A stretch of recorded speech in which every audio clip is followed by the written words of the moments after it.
Okay, so what we got here is a Ryzen 3600 non-X on a B450 motherboard, I believe. It's the MSI Gaming Plus with a 32 gig kick of gig kit, 32 gig kit of DDR4 4000 that I'm very pleasantly surprised with. And we've got a Noctua D14, I believe. It's their old flagship from maybe 3 or 4 years ago. So, on our settings, only changed 3 settings from stock. We've got our CPU ratio at 44.5. Our XMP set to 3000, and our voltage set to 1.425.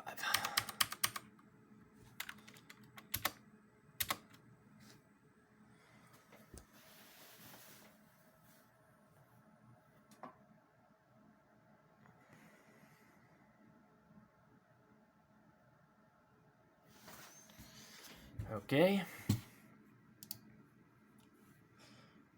Let's go ahead and open up Ryzen Master for you.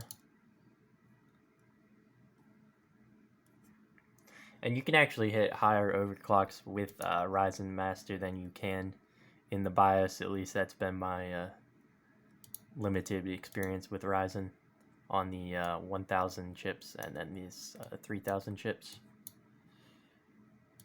This is my first Ryzen 3000 chip. I've upgraded from a 1700 to a 3600.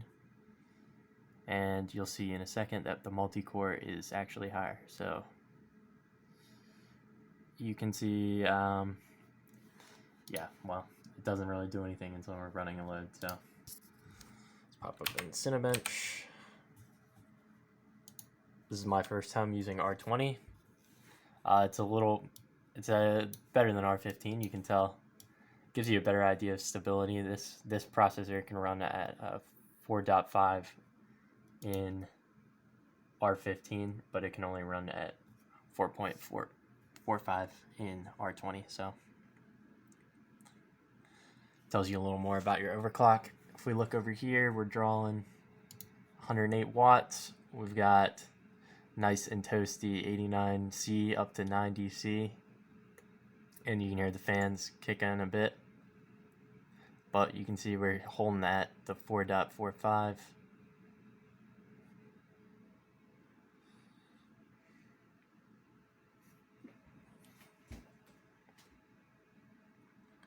And this RAM, I'm not too familiar with the brand, but it was the cheapest stuff on eBay, and it runs pretty good at 3000, so very pleased with that.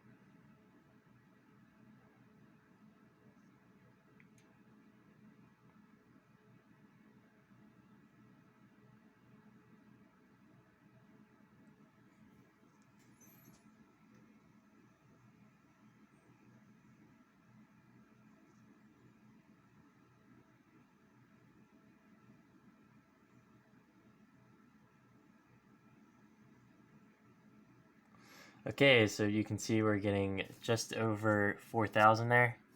And if I closed, of course, you know, if you let the Windows processes stop, you'll get a little bit of a better score. But that is pretty good for a 6-core, for sure.